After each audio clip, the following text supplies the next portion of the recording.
Dito sa letter na ito, Mr. Chair, may plano talaga ang Office of the Vice President na mag-interfere. May I move to cite Attorney Lopez in contempt. The motion is carried.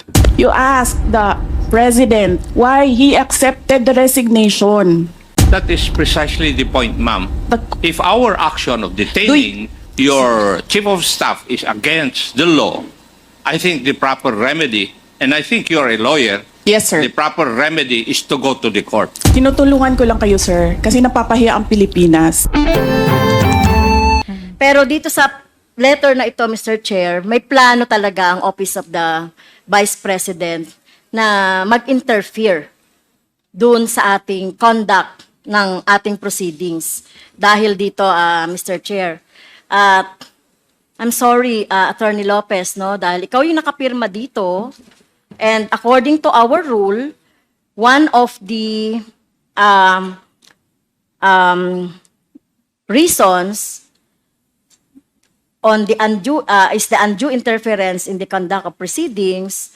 So may I move, Mr. Chairs, na nag-violate si Attorney Lopez dito sa ating proceedings or doon sa ating trabaho due to this Section 11, letter F, undue interference in the conduct of proceedings. May I move to cite Attorney Lopez in contempt, Mr. Chair. I move.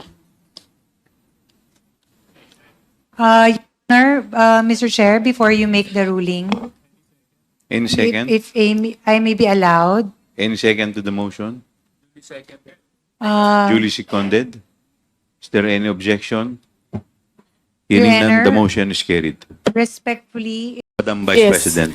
You need to reconsider that extension of your detention. It was illegal in the first place.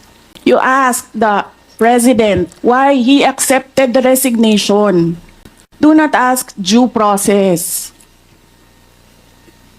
Mr. Chairman. Mr. Chair, Yes, Congressman Paduano. Congressman Nakop. Mr. Chair, Madam Vice President, if you have any question insofar as the actions of this committee are concerned, I think the proper remedy is for you to go to the court. Sir, I will go to court. Opo, pero Oo, that is pero your- araw-araw, you are depriving a person of her liberty while I await That is precisely the point, ma'am. the... If our action of detaining your chief of staff is against the law, I think the proper remedy, and I think you're a lawyer, Yes, sir. the proper remedy is to go to the court. Sir, do you really want to show the Filipino people kung anong kaalaman ninyo sa batas? Ang sinasabi ko lang po ay sundin Oo. po natin yung batas Kaya dito nga, sa sir, House. sundin natin yung Kasi batas. nandito po kayo dito sa bahay ng Kongreso. Yes, sir. Sundin natin yung batas. Why will you penalize, punish Yusek Lopez for an act of the President? Madam Vice President, that is the decision of the committee as a whole. Sana po respetuhin po ninyo. Yes, sir. Kung meron pong Okay. remedy, alam naman po ninyo bilang abogado na tama po yung sinasabi ni Congressman Akop, pwede po tayong mag-file ng relief sa Okay, court. sige, sir. Tinutulungan ko lang kayo, sir, kasi napapahiya ang Pilipinas. Ganito ba ang House of Representatives? Tinutulungan ko lang kayo. Maraming salamat po, Madam Vice President. Yan ang ating Bravo Balita. Salamat sa panonood.